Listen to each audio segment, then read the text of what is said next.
నమస్కారం గురుగారు. ఆశీర్వచనం తల్లి. గురుగారు మనకి ఈ నెల అంటే అన్నవరంలో సత్యనారాయణ స్వామికి కళ్యాణం చేస్తారంటారండి. అసలు ప్రత్యేకత ఏంటి? ఈ రోజే చేయడానికి గల కారణం ఏంటి? శ్రీ మహాగణాధిపతయే నమః. ఐం మహాసరస్వత్యే నమః. శ్రీ లలితాంబికాదేవియే నమః. అమ్మ, అన్నవరం సత్యనారాయణ స్వామి కళ్యాణ మహోత్సవము అని ఎక్కడైనా దేవాలయాలలో ఇప్పుడు తిరుమల తిరుపతి దేవస్థానంలో నిత్య కళ్యాణం పచ్చతోరణం అనేటువంటిది అక్కడ నిత్యము కళ్యాణాలు అనేటువంటివి జరుగుతూ ఉంటాయి. అది ఒక వైకుంఠం, కలియుగ వైకుంఠం. ఒక్కొక్క చోట బ్రహ్మోత్సవాలు అనేటువంటివి జరుగుతాయి. శ్రీశైల మల్లికార్జున స్వామి బ్రహ్మోత్సవాలు అని ప్రతి దేవుడికి ఫలానా ఒక నియమముగా ఒక అని పెట్టి ఉంటారు.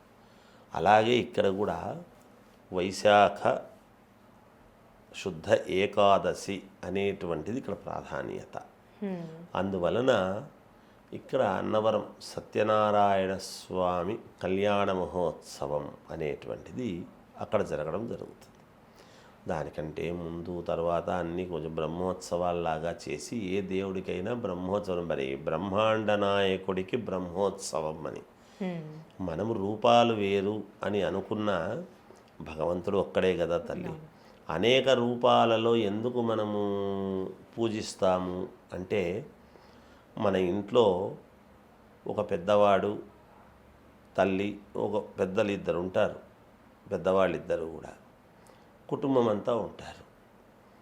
మరి తండ్రికి చెల్లెలు మేనత్తలు లేదా బావుమరుదులు లేదా ఆ కుటుంబానికి సంతానము వీళ్ళందరూ కూడా పెద్దవాళ్ళు ఒకరినొకరు అని మనం ఎందుకు అంతా కలిస్తేనే ఒక కుటుంబం అవుతుంది. మళ్ళీ భిన్నత్వంలో ఏకత్వం అని చెప్తున్నమాట అందుకే కదా. దేవుళ్ళు అంతా ఒకటే, మనం ఎందుకు రూపాలు అంటే ఎక్కడికక్కడ సంస్కరింపబడటానికి అని ఒక్కొక్క చోట ఒక్కొక్క ఇది అని ఏర్పాటు చేసుకొని పెట్టుకోవడం జరిగింది మనం.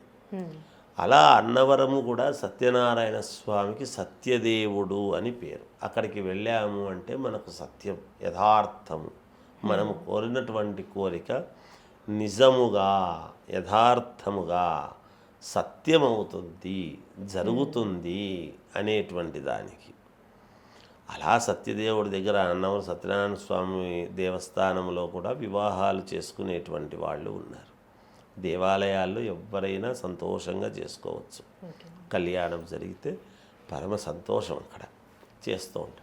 అలా ఇప్పుడు ఈ ఏకాదశి పురస్కరించుకొని అక్కడ బ్రహ్మోత్సవాలు అవి జరుగుతాయి. సత్యదేవుడి యొక్క కళ్యాణ మహోత్సవము అనేటువంటిది పెట్టారు. మనం అందుకనే వివాహమైనటువంటి వాళ్ళు ప్రతి వాళ్ళు కూడా వివాహమైన వెంటనే సత్యనారాయణ స్వామి వ్రతం చేస్తారు. ఇంట్లో వ్రతం చేసుకుంటారు, లేదు వివాహమైన వెంటనే అన్నవరం వెళ్ళి దర్శనం చేసుకునేటువంటి వాళ్ళు ఉంటారు, సహజం. అక్కడికి వెళ్ళలేనటువంటి వాళ్ళు ఇంట్లో సత్యనారాయణ స్వామి వ్రతం అనేది చేస్తారు. ఇక్కడ అమ్మాయి తరపు వాళ్ళు చేస్తారు వ్రతం, అబ్బాయి తరపు వాళ్ళు కూర్చొని చేస్తారు. ఎందుకు చేస్తారు వివాహమైన వెంటనే అంటే వివాహము జరిగింది వీళ్ళిద్దరికీ అన్నప్పుడు అక్కడ కూర్చోగానే నాంది వస్త్రాలు అనేటువంటిది ఇవ్వటం ప్రారంభమవుతుంది అమ్మాయి తల్లిదండ్రులు. అక్కడ సత్యదేవుడి యొక్క అనుగ్రహము, సత్యనారాయణ స్వామి యొక్క ఇది రమా సత్యనారాయణ స్వామి ఇద్దరు కూడా ఇక్కడ వాళ్ళ యొక్క అనుగ్రహము పరిపూర్ణముగా ఉండాలి అంటే వీళ్ళు ఇలా పీటల మీద కూర్చొని ప్రతిసారి కూడా ఏదో ఒక సందర్భంలో ఇలా పుణ్యకార్యక్రమాలు చేస్తూ ఉండాలి, ఇలా పీటల మీద కూర్చుంటూ ఉండాలి.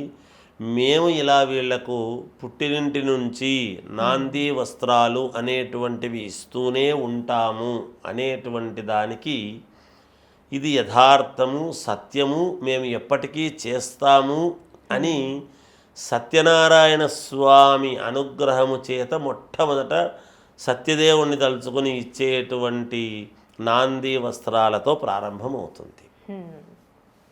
మామూలుగా ఈ దంపతుల యొక్క జీవితం ఎవరైతే కొత్తగా పెళ్ళిళ్ళు చేసుకుని ఉంటారో ఆ అమ్మాయి తరపు వాళ్ళు పుట్టినింటి నుంచి నాంది వస్త్రాలు పసుపు కుంకుమలు అనేటువంటివి ఇవ్వటము ప్రారంభమవుతుంది. పెళ్ళైన వెంటనే చేస్తారు.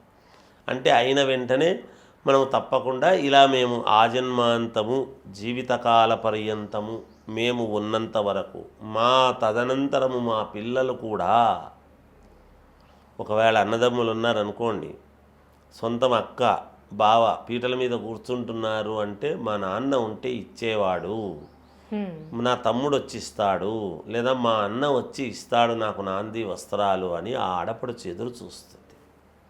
ఇవ్వాలి. అలా ఇవ్వటము వలన వీళ్ళ ఇంటికి మంచిది, తీసుకున్నందుకు వాళ్ళ ఇంటికి మంచిది. పుట్టినింటిని మెట్టినింటిని రెండిటిని సమన్వయము చేసుకునేటువంటి గొప్పతనము స్త్రీకి ఇచ్చాడు.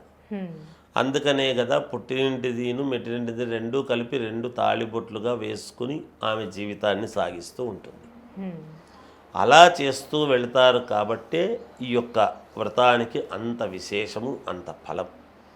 అటువంటి సత్యదేవుడి యొక్క బ్రహ్మోత్సవాలు అనేటువంటిలో భాగంగానే ఈ కళ్యాణ మహోత్సవం కూడా చేస్తారు విశేషంగా.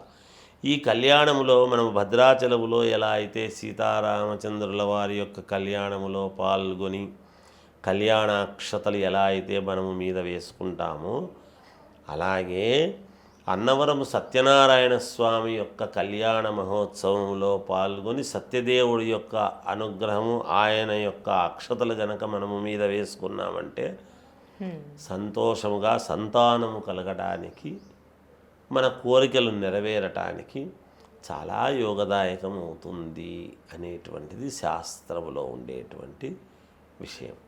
అందువల్ల దేవతా కళ్యాణాలు జరుగుతూ ఉండేటువంటి సమయంలో ఇలా వెళ్ళి అలా సత్యదేవుడి దగ్గరికి వెళ్ళగలిగితే సంతోషం. వెళ్ళలేని వాళ్ళు మనము స్మరణ మాత్రేనా టీవీల్లో చూసి ఆనందించి సత్యదేవుణ్ణి తలుచుకుంటే పరమ పుణ్యప్రదం ఆనాడు అది మనకు మేలు జరుగుతుంది అనేది ఉన్నదమ్మా.